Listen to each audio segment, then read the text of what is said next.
Hey, everybody. Welcome to our show. My name is Chris. I'm with the celebrity guest on the Harris Football Podcast every Thursday through the entire season. It is, in fact, Jake Trowbridge. Hi, Jake.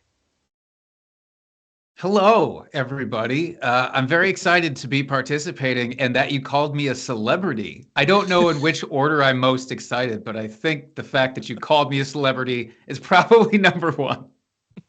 Well, you haven't been on our YouTube channel before, so it's possible, although a shame, that this is the first time that some of the Harris Football audience is actually seeing your glorious mug. And your surrounding environs. I don't see a ton of Minnesota Vikings apparel, helmets, things like that behind you. I assume that the Packer stuff is just out of irony.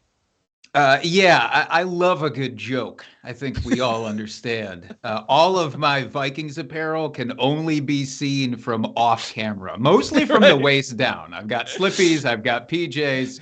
It's pretty good. Right. Exactly. And if I'd actually called up Matthew McConaughey to do this mock draft, what would he say about it? I mean, you'd probably have to ask him, honestly. He seems like a cool guy, though. I bet he would tell you, oh, wait, am I supposed to do the impression there? Is that? Oh, I get it now. I bet he'd sound something like, hey, guys, it's pretty exciting to be here as a part of this. Is a mock draft? That actually seems kind of mean. I don't know, man. It's kind of cruel to be mocking people who are drafting, but I'm excited to get this thing going. Let's do it. It was worth the visual. I mean, I get the audio all the time, but it was worth everybody now is very excited having seen the visual. So we're presented today by AG1. I'm going to tell you more about AG1 as we get into it. We really appreciate them sponsoring this entire mock draft series. I appreciate Dave Pyper, who is producing behind the scenes and making all of this work. Thank you, Dave. We're going to be doing 5 of these, one each Thursday, the next 5 weeks, and with different guests and different league formats, and hopefully get some mock draft explanation, some draft strategy explanation. It's going to be Jake and myself. We're drafting on the Fantrax website. Fantrax, a great sponsor of the podcast.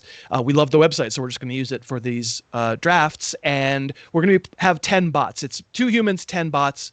So the other picks are going to go quick, and then Jake and I will explain why we did what we did, or fail to explain in some cases, perhaps. A good explanation of why we did what we did.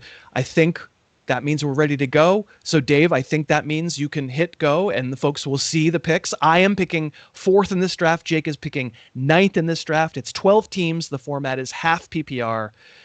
We've seen the bots are making picks right now. We have Justin Jefferson, Christian McCaffrey, and Jamar Chase have gone in this half PPR league. So that's, Jake, are you surprised to see 2 receivers in the first 3 picks? I know I am surprised. Are you? It feels like it's been trending this way a little bit in the offseason for me, of just everybody's pushing the wide receivers up the board. It feels like, I don't know, maybe I'm still too into best ball mode. I don't know. It could be that as well. But I'm not all outright surprised by this. I would be surprised if there was a third that went here where someone is picking in front of me. A third is not going to go here. But I do have a half PPR. If it's a full PPR, I think I go Eckler over Barkley. Those would be the 2 players I think I would be considering here. And a half PPR, you know what I'm most frustrated by, that my discovery, whoever makes that stupid Harris Football website doesn't have half PPR ranks. Well, how does that guy get away with it? I don't know, but I bet it sounds something like this. No, I'm not actually going to do that. So I think I'm going to go Eckler. So I will do so, but I think Barkley is very defensible there. So I've gone Austin Eckler. And now we'll have a few picks. Cooper Kupp, Travis Kelce, Tyreek Hill, and Bijan Robinson. All right, so even before we get to your pick, how do you react if Bijan Robinson is going 8th overall and the 3rd running back overall? I myself am shuddering and would never, ever do that. Obviously, this is based on like bots and default ranks and stuff, but are you taking Bijan that high? No. It feels like a lot of confidence and trust to put into a man like Arthur Smith, and I'm not ready to do that. Certainly. It's curious. I don't know. I get him hovering around the top 5 running backs, but I would just personally not invest in him over, say, somebody like Saquon Barkley, who, again, it was kind of interesting that 4 picks happened and he's still staring me in the face, which probably means I'm going to go ahead and take who the person in front of me should have taken in Saquon Barkley. So let me just do that. There you go. Because that feels good to click the button on. And like, let me just, as we'll let these other picks go and we'll get around to Jake's pick, but this is something I've said on the podcast a bunch, but we have a separate audience on YouTube. Hi, everybody on YouTube. And by the way, we're not live streaming this, but we would love your comments. Dave always checks the comments. I do my best to check the comments, and tell us what you think of our picks and strategies that you did or didn't like. What I've said about Bijan on the podcast is like, he might be unbelievable, but the guys that you're passing up to take him in the first round have already proven that they're unbelievable. Like Saquon Barkley's done it. Like, I guess we trust Bijan Robinson to give us the Saquon Barkley rookie season more than we trust Saquon Barkley at his current age, but frankly, that's unlikely. What's likely is that the best that Bijan Robinson's going to do is exactly what all the best running backs have already done, which is why I'm not taking that risk. All right, so we're through to the next round. We've seen 3 more receivers go. We are taking half PPR very, very, very seriously. We've also had our first quarterback go. I'm going to guess you're not going to continue the quarterback trend. The only other running back that went is Nick Chubb. A lot of receivers off the board. Here you are in the second round. What do you think? It feels good to be sitting at a position after the person who did draft a quarterback, though. It feels almost like I'm infallible at this stage. So I do like it. And just one other fine point about Barkley that I really like above Bijan is just he's in what is basically his second contract year of like, I have to do this thing if I want any chance at money next season. So I just feel better about that. Fair enough. Obviously, there would be a world where I would want to double up on running back here. There is a world where I would like to do that. But I also feel comfortable enough at some of the mid-round running back options. And I'm a little too scared about some of the remaining top-tier running backs here due to holdouts and various injury concerns and all of that I might just go ahead and move along. And I'm going to do that. I'm not going to draft a running back, and instead I'm going to pair with Amon-Ra St. Brown here. I'll be honest, I haven't drafted a lot of Amon-Ra St. Brown, normally because at this stage I've passed because I don't have maybe somebody like Saquon, and I would just rather take a running back there. But since I have that solid base, I like it. And the 6 games, at least, that Jameson Williams is going to be suspended to start the year feels like at least elite introductions to my season. I got no complaints. I mean, it's funny. I had Brett Coleman on the podcast on Thursday, and we kind of offhandedly started talking about Amon-Ra in the context of Jackson Smith-Njigba. Like, is JSN in the same mold as St. Brown? Can he be like a number 1 receiver, even though he's like a pure slot guy? And Brett was like, they're great players, but on teams that don't have other receivers, yeah, they're going to get huge volume and they're going to be amazing. It almost seems, and I've said this on the show for a while, when it comes to St. Brown, like his excellence for fantasy is almost like inversely proportional to the quality of his team. And if you think the Lions have improved their receiving core, then you're going to like St. Brown less. But you're right, having Jameson Williams out like cleared a lot of stuff up early in the season. That is fair. Yeah. And honestly, when Jameson Williams comes back, I don't know what's even going to happen when he gets back into the lineup. Never seen him in the league. So yeah, literally. It'll be interesting. Yeah. Agreed. Okay, so we've had the second round proceed with Mahomes going, and then Garrett Wilson breaking my heart by going, and then Josh Jacobs really breaking my heart by going. But, I haven't lowered Jonathan Taylor yet. And maybe I'm dumb.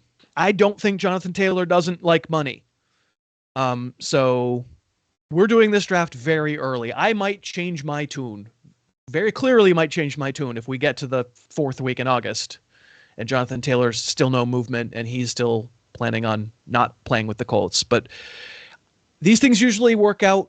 I'm going to fall back on that very contemporary case, Emmitt Smith versus the Cowboys.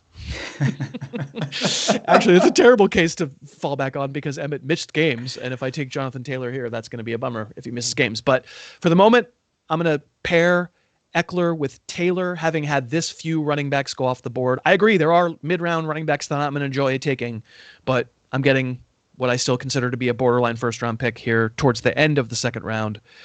And therefore, here goes Jonathan Taylor to my team. Yes, Fantrax, I will draft him now. And actually, Dave Pyper, when we get to the end of the second round or thereabouts, let's pause because we can give our thanks to our sponsor. We're sponsored by AG1. I've been taking AG1 now for as long as they've been sponsoring the podcast, which is like a year and a half or so. It's a very simple routine. It's a scoop of powder in the morning on an empty stomach. You stir it into water and you drink it down before you eat anything else. It's kind of like the nutritional supplement to end all supplements. You don't really need anything else. Everything's in there. And I notice a direct effect on my workouts. Like, Jake, I go to the gym a fair amount. Often when I record on the podcast with you, I'm just coming back from the gym, and I always say, "Hey, Jake, I'm disgusting, and I'm about to record with you." What I notice when I take AG1 is I just don't bunk. Like, I just feel good. I have tons of energy through an entire workout. It like never happens. I think part of that is the ingredients. Part of it also is the fact that one of the ingredients is a probiotic. So it like makes you absorb much more of the vitamins than if you're taking them separately. They kind of can tend to just pass through. So you are actually getting the nutrition that AG1 gives you. We have a deal with AG1 where you go to drinkag1.com/Harris. They'll give you a good deal. They'll give you 5 free travel packs and also like a year's supply of vitamin D supplements too for those times when you think you might be coming down with something. But I really recommend it, and they've been such a good sponsor. Me and cousin Josh are like devotees. We take it every single morning. So drinkag1.com/Harris. Very much appreciate their support of these mock drafts. If you want to show them your support, I would appreciate it if you tried them out. And I guess that means let's proceed with the third round. Here we go. We've seen another quarterback go. We've seen more receivers. Holy moly. That's a lot of receivers are off the board there, Jake. We have 1, 2, 3, 4, 5, 6, 7, 8, 9, 10, 11, 12, 13. Am I right in saying 14 receivers off the board and it's a lot. 10 running backs? Wow. It's a lot. And that's why it made me nervous at the idea of skipping over a wide receiver in the second round. That's probably why I got self-bullied into taking Amon-Ra St. Brown there, because I was terrified about what was going to happen before it got back to me. I feel a little justified, at least, in seeing this happen. You were self-bullied. So I certainly would have considered both Devontae Smith and T. Higgins. They were like next on my list. Absolutely.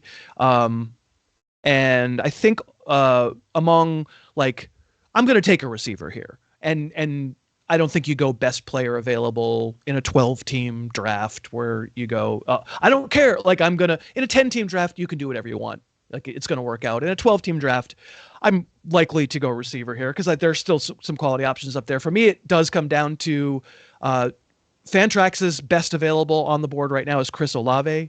He would be in the neighborhood, but I'm going to stick to my board, and my board has DK Metcalf as the next best player. There's been so much talk already. I've done guest podcast spots, and we've done a couple times on my show because Smith and Jigba is coming in. It does potentially steal work. Geno Smith is somewhat of a question mark, even though he had one really good year. I get all those problems. I get that people worry about volume. We'll have the volume conversation in a second when we get to other players. I don't care too much. I'm going to take DK Metcalf because he's good at football. Yeah, it's hard to argue against that sound philosophy there. I would argue against taking both Jamar Chase and T. Higgins on the same team, as the auto drafter did from the 2 spot, by the way. Would not advocate for that in your leagues, but, get wild with it, I suppose. And then not even pairing them up with their quarterback, by the way. Also very interesting move there. I liked DK Metcalf. I really liked Chris Olave going after, except I wish it didn't happen because I would to be a part of that. So that was a little bit frustrating. Boy, I'm sitting here staring at like 3 straight players in terms of the ADP listed that I do not like at all, and will not be taking any of. Breece Hall, Deebo Samuel, Kenneth Walker. I'm staying away from all of them.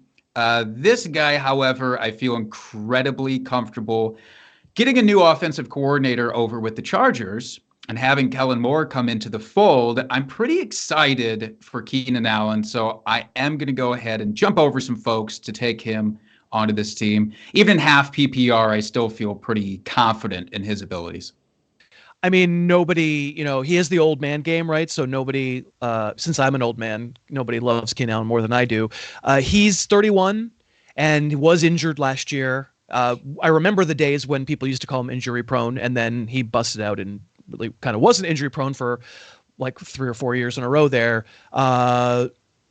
I'll say that in my ranks, I worried some about Allen potentially hitting a wall and Quentin Johnston being drafted and stuff like that. I still think Allen should clearly be the first Charger receiver off the board, especially, you're right, you get any PPR. Do you find that you get Keenan a bunch in drafts? And is it usually 3rd round? Is it usually 4th round? I don't get him as much as I would like to, because I find that this is the year where he's being valued what I consider to be appropriate. Fairly, right? Yeah. Felt like the last couple of seasons you were able to get him closer to a discount in like the 5th round. That's just not happening this year. I understand why. I'm still bummed about it. Mostly it is in this sort of tail end of the 3rd, beginning of the 4th round where I have to take him, and I'm comfortable with that. I'm never going to move him up much further. He's not going ahead of guys like DK Metcalf or Chris Olave ever for me, but he is the next best thing. So I'm interested in that. Aaron Jones went right off the board before me, as well. As a well-known Vikings fan, I was excited to have him on my roster to root for him. But I can't do that. But I do probably want to lock up another running back here.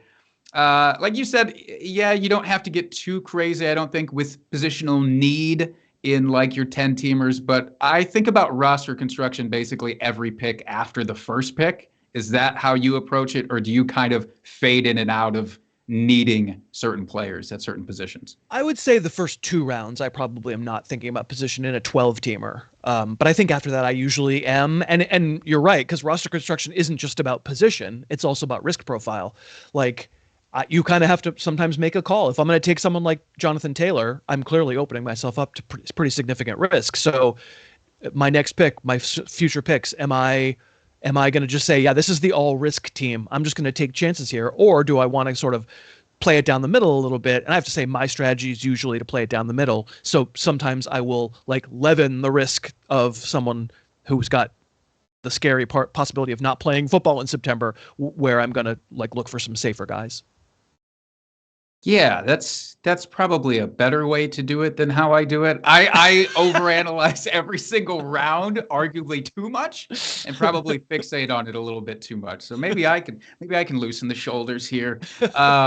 I'm almost drafting this next guy just to see what your reaction to drafting this next guy is, because I don't know yet what your position is on him with everything that happened this offseason, but I'm comfortable adding DeAndre Hopkins as my 3rd wide receiver off of the board just to get that depth in there. Again, half PPR format, any sort of PPR format.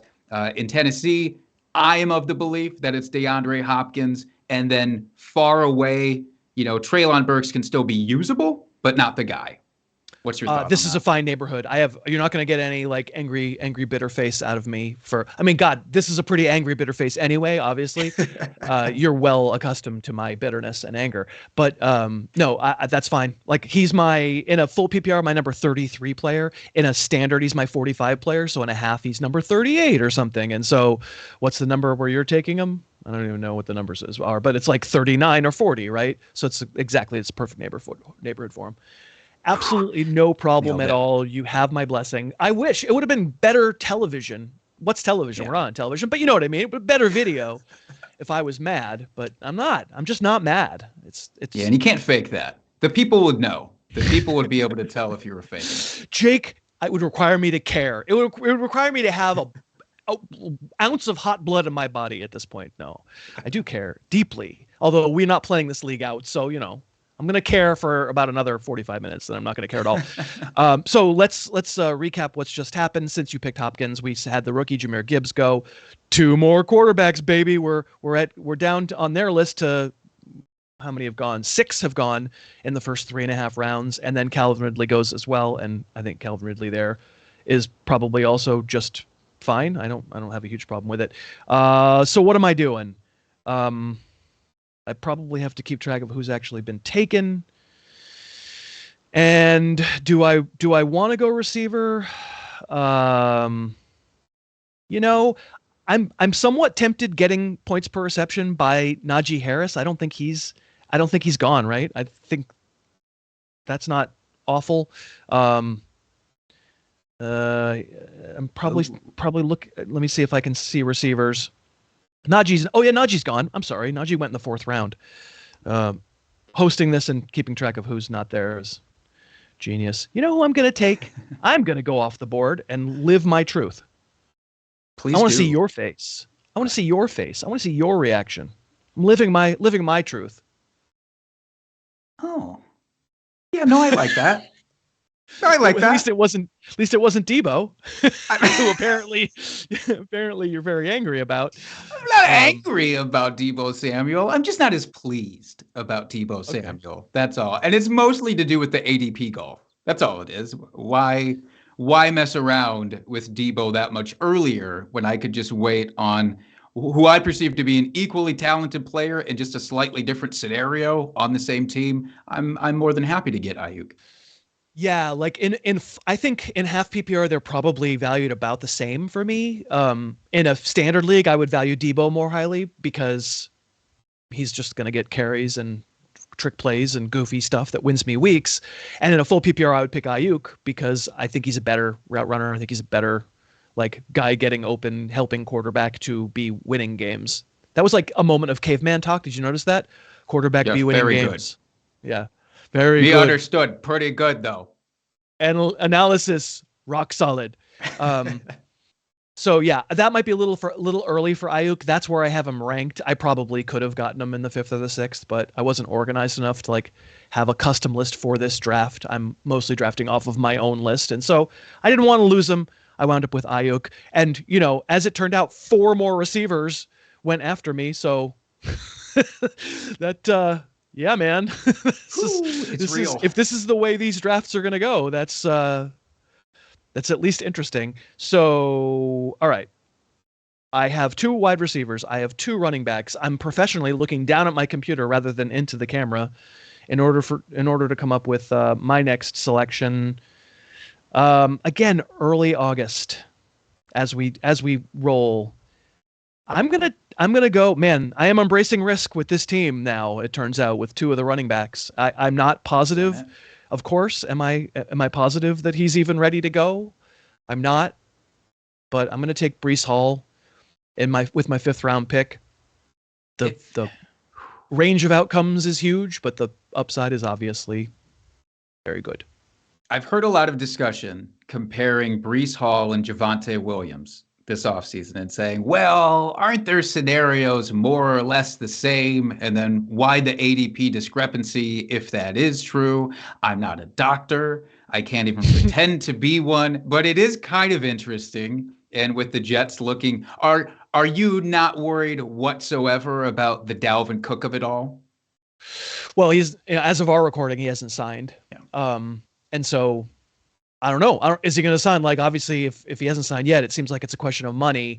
Breece Hall will probably go lower in my ranks if Dalvin Cook signs, but probably not terribly lower because I wouldn't imagine they're nickel and diming Dalvin Cook and then coming in and going, congratulations, you own half the workload. I do think, if you're right, if Dalvin Cook coming in means there's no Breece Hall, well, I just made a bad pick. But if it winds up that the reports we've gotten so far about Breece Hall that, yeah, he seems like he's on track for week 1, wind up being true, then I wouldn't be that stressed about Cook. Let's have that quick conversation between Hall and Javonte Williams because, on the one hand, Williams' injury actually happened 3 weeks earlier. It was week 4, and Hall was week 7, so that's even more in Javonte Williams's favor. The problem is that he's not as good a player. In the end, when it comes down to, is Breece Hall looked like the next great superstar before he got hurt, and Javonte Williams is a really super physical, contact balance, like hard to tackle. Really like him, but he's not that kind of dude. Yeah. Yeah, and well, obviously, Samaje Perine is. Samaje Perine he's Breece Hall before Breece Hall even existed, I'm pretty sure. So Dalvin Cook should sign in Denver. He really should. Oh, man. Interesting that Dalvin Cook literally went 3 spots after in this auto-picked section. By the way, Dalvin Cook without a team just yet, but maybe it's getting baked into the ADP already because of all those visits. Who knows? This is the section of the draft where this is where I like to be taking my running backs, typically in this kind of beefy middle of the running backs, just because of volume for most of these guys, not because of elite talent or situation, just because of outright volume. But there's some risk here as well. Like, I could take J.K. Dobbins, but I'm concerned about J.K. Dobbins too. There's so many of these guys that feel like landmines. And so I would, if I knew 100% he was playing the entire season, there's no issues with him holding out, I would take him right now in a heartbeat. I don't fully know that. He's still on PUP as of the time of this draft. So I'm going to surpass him. It feels icky, but Miles Sanders, welcome to the team, because I think that he's going to get an insane workload. I'm always going to say that that's not great logic, but the thing that because I feel like we're terrible at predicting workload before it happens. Sure. The thing that I want to know, and I've said on the podcast, is I think we can learn, are they finally going to throw to Miles Sanders more? Because that, especially in a PPR, would really, really help. It's never happened yet in his career. It happened. We were told that he was that sort of prospect. We were told that he was a good pass catcher coming in, and it never really happened. And the Eagles are pretty smart about how they use their running backs. But if Carolina was going to force the issue, got a young quarterback, that would make Miles Sanders a lot more attractive to me for sure. So fingers crossed on that front. Yeah. It felt like we got flitters of it, maybe his first, second season. Like there was little flitters of like, oh, okay, I get it. He seems fine. So hopefully he can get back to being at least fine. If he's just fine in the pass catching game, that's all I would even want from him or need from him this deep into the 5th round. It was between him and Cam Akers. I don't know. What does Los Angeles really think about Cam Akers? That's what I need to know before drafting Cam Akers, because it seems like they like him enough. But there's always these little hints of like, do you really? Because last season it was off and on, and it could just as well be that way this year again. Seems like they tried to trade him, or he wanted to get traded. I mean, that almost definitely looked like it was headed for a divorce, and all of a sudden they were like, just kidding, here's 150 yards for 3 straight games to end the year. Right. So yeah, I mean, I think maybe the tiebreaker there is the idea that I feel like I know what Cam Akers is as a receiver, which is not much, and maybe Sanders has a chance to give me some points PPR. Like in a full PPR, Sanders is ahead of Akers by like a round for me, so I'm okay with your pick, man. Oh, thank you for saying that. I would like you to say that immediately after every pick going forward, so I don't have to wait so long to just make sure.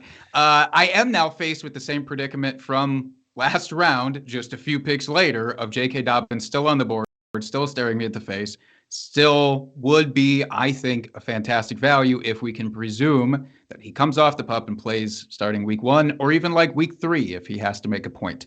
And so I'm going to follow in your footsteps. I'm going to take on a little bit of risk into the running back room and go with Dobbins here. Okay. That was probably my next best available on the board. He and Sanders in a full PPR are exactly right next to each other. So you're not going to find any argument from me. I have 3 running backs. Good pick, Jake. Thank you. I didn't. It wasn't fast Thanks enough. For getting it out there. Said other words first. I have 3 running backs. I do feel sort of hemmed in here to maybe consider a pass catcher. It's these bots have taken quarterbacks and tight ends so much earlier than they're going to go in most of my leagues that this is going to be very typical for me in a regular draft. If this is how it's going, and I think you're going to say the same thing, that we're going to be RB wide receiver for a while. Like we'll get solutions at these other positions eventually, but if I'm in a draft and tight ends and quarterbacks are going like this, if you watching, if this is how it happens in your draft, then just keep taking shots at the scarce positions. This is not a super flex. We will eventually do super flex draft on this channel on a Thursday in August, and you will see quarterbacks be at a much higher premium. Okay. Let's do a pick here where I think I'm apt to go wide receiver. And is it possible for me to follow my own ranks while I'm doing this? Probably not. Yeah, like I like that guy, but once again, where I have him ranked isn't where he's going to go. So maybe I should wait to model the actual behavior that I want to see in the world, as opposed to, I would have be the change you want to be. I was trying to be the change that I wanted to see. Deontay Johnson, kind of surprised to see him go mid-6th round. Fantrax is a little higher on him, I think, than a lot of other people. I would have taken him there. He would have been my very, very happy number 3 receiver. Let's see. Who amongst these options? Is it who or whom? I don't think anybody in this particular video is smart enough to know the real answer. Oh, I was just going to say cares. Yeah. Oh, okay. That's it. So I'll go Godwin. He's about next. I mean, I feel better about it in a full PPR than a half, but it's interesting. Actually, Dave, you want to pause now after round 6 or ish adjacent? Because I thought I would ask Jake. We'll go faster in the second half for sure, but I kind of want Jake to take a second to take stock of where he is in a draft, because I think that's useful to hear the thought process. Let me just give the quick Tampa speech, which is to say, listen, man, I don't like the quarterbacks any better than you do, and any better than Jake does or Dave does or anybody. Like, it's gross, but I just want everybody to use what happened with Seattle last year as an object lesson. There is such a thing as devaluing really, really good receivers too much based on what you perceive to be a disastrous situation. And sometimes really good receivers actually elevate a previously so-so quarterback. And in the 6th round as a number 3 receiver, the Godwins and the Evanses are actually just fine.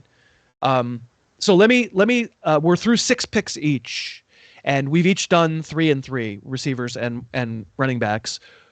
Here, let's just say this is a draft that you're doing right now, and you don't have to rush the way we're kind of rushing through this with the bots picking. What's your state of mind having gone Barkley, 3 receivers, good receivers, and then Sanders, Dobbins? Like, you've taken on some risk there at the end. You kind of had to, shooting for some running back upside.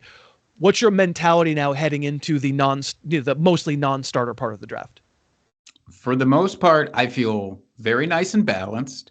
This is probably not going to go how any of my real drafts go, because it's almost too good for my perception in terms of the balance of it all. Not just positionally, but as you mentioned, what's the risk, the floor, the ceilings, all those fancy words that we like to throw around when we're talking about players' value throughout the season. And I really do feel pretty solid about it.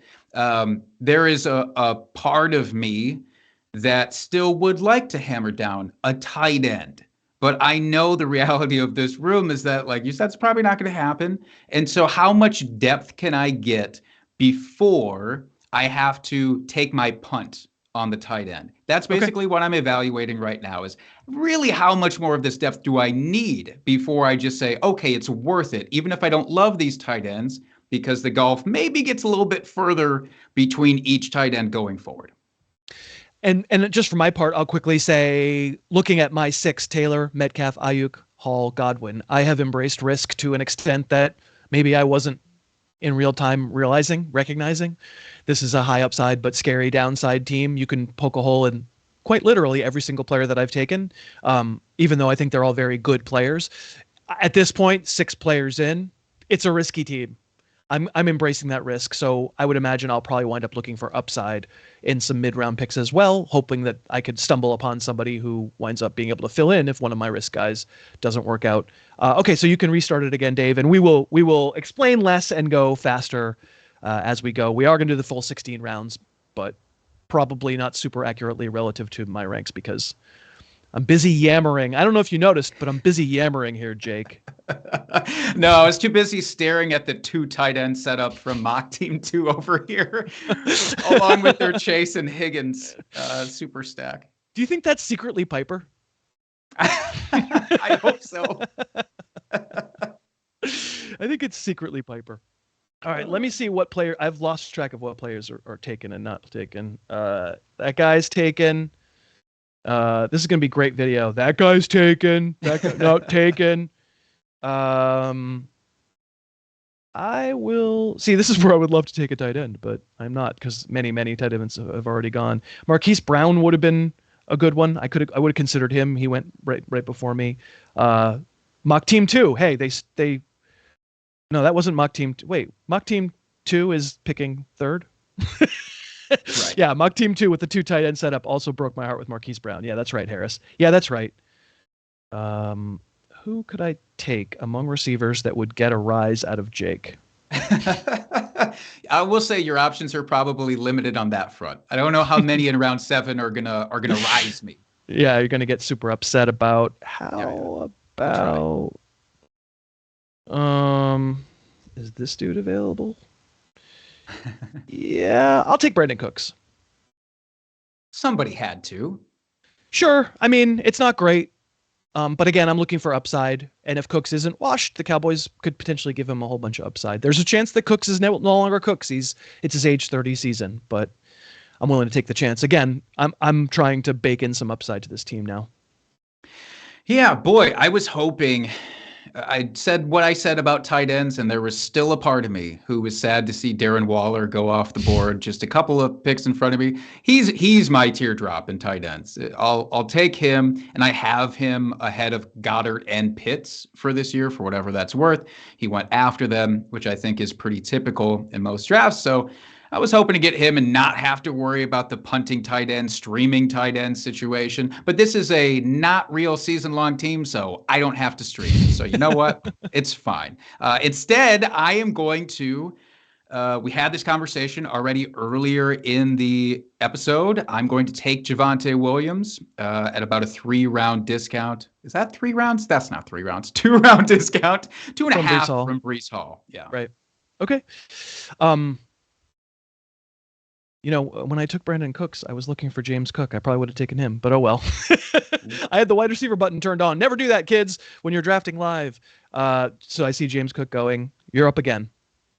Jimothy went off the board. Jimothy Cook went just a couple of spots ahead of me, so I can't even get him.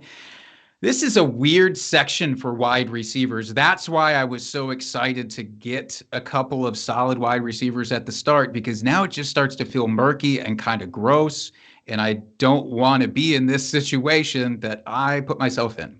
It's the consequences of my own actions. I understand that. But I also don't really want to grab a running back. This is just kind of a gross section to the draft, if I'm being honest. And I don't know. Maybe it's just me trying to take on risk or get a rise out of you.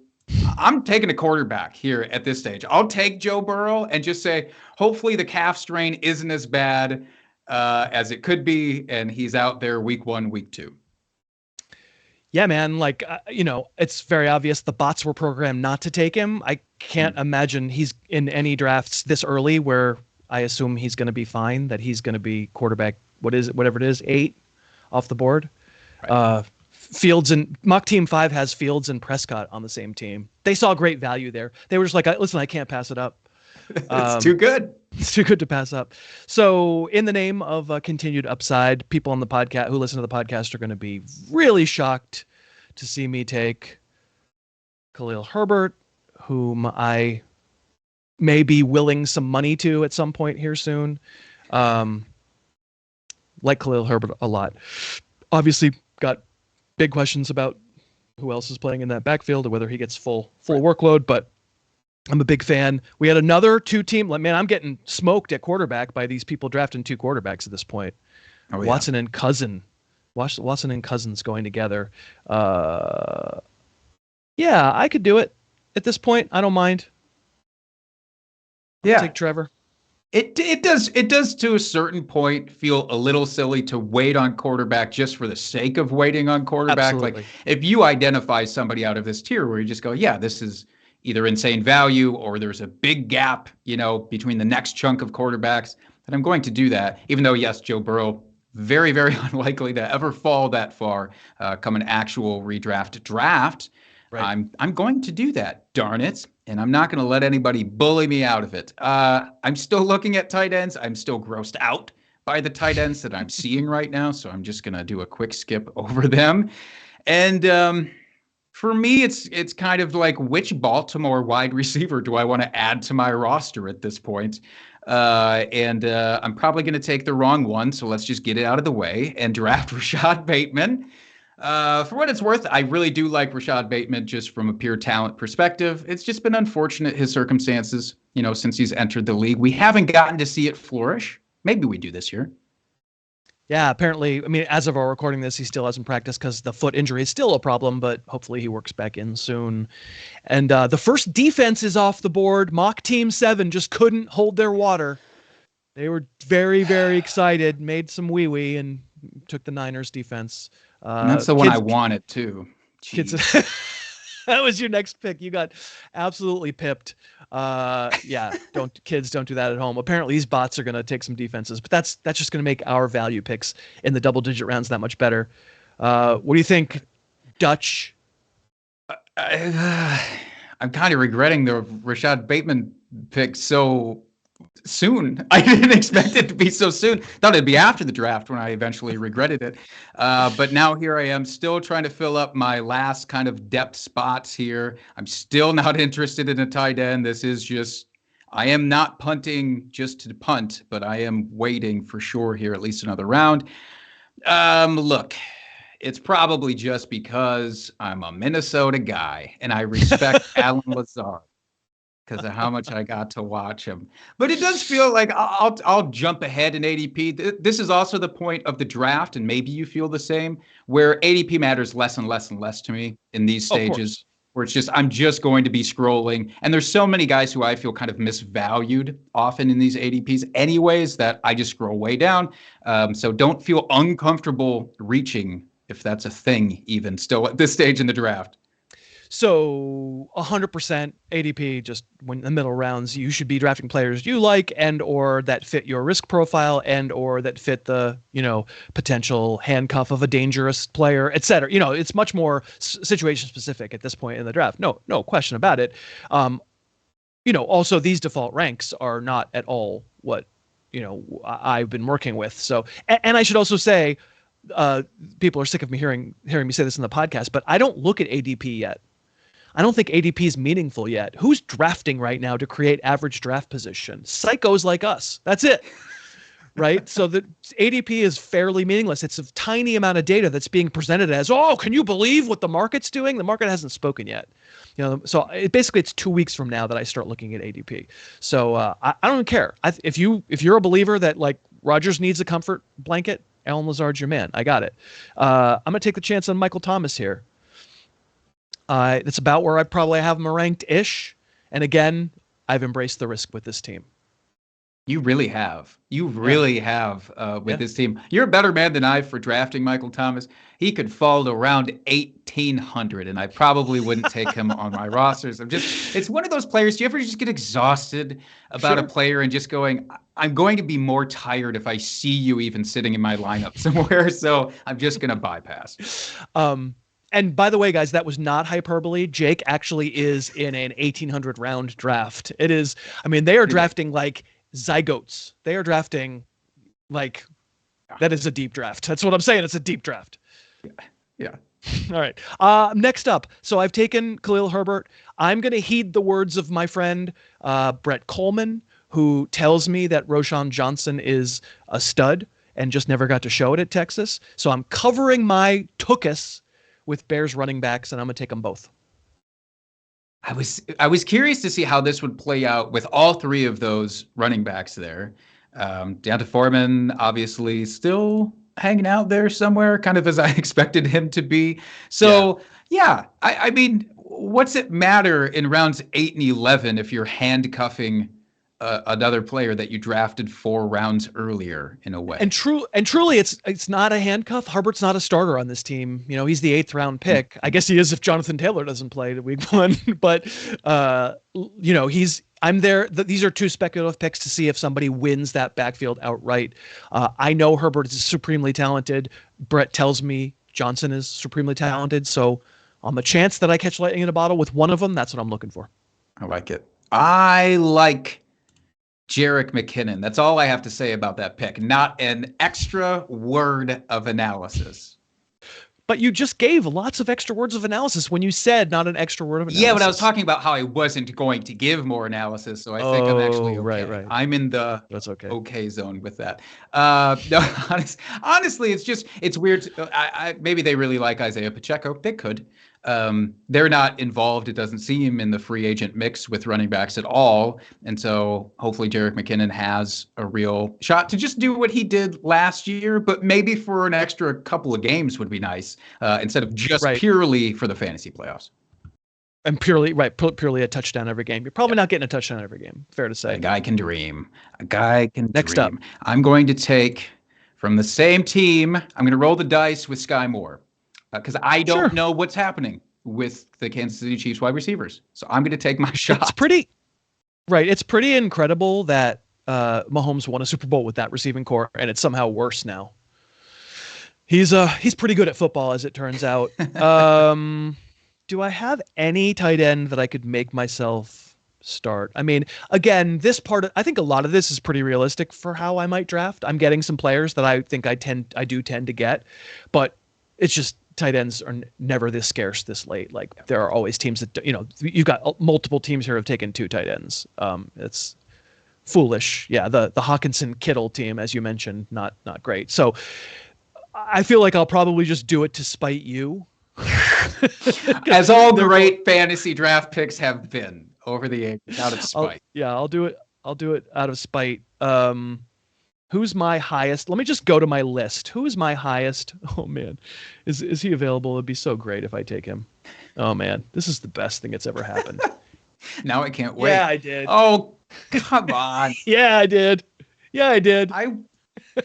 I'm fighting back. I don't know what face muscle it is that prevents you from rolling your eyes, but I'm using the heck out of it right now. Taysom Hill's number 13 on my tight end list. You know why? Tight end's not actually a position anymore. And I'll just take the idiot who's going to score 8 touchdowns. Yeah. All right. But again, this is not realistic. I would take in a normal draft right about now, I would be taking Chig Okonkwo. He's the one, if I'm waiting, he's the one I'm waiting for. He has a hard time staying on the field because he's small and he doesn't block very well. But if things change in year 2, like some of his tape is just superstar tape. So just be it known that I'm messing around. I like how Taysom Hill is actually orange on this draft board as though he's a quarterback. That's right. Because he's the backup quarterback for my fantasy team. I just want you to know that. Oh, that's chess, not checkers. That's some galaxy brain stuff there. It is chess, not checkers, indeed. So let's see who's left here, shall we? I could take a kicker, but I was born with a frontal lobe, so I'm not going to do that. Let's scan. At this point, I really am going through the list, just looking for upside dudes. Can I find a running back who I consider to be an upside guy? Ooh. You know, I'll take him because I'm not. Even though I was talking about maybe taking Harris, I'll take Jaylen Warren. I'm winding up with him late in drafts a lot.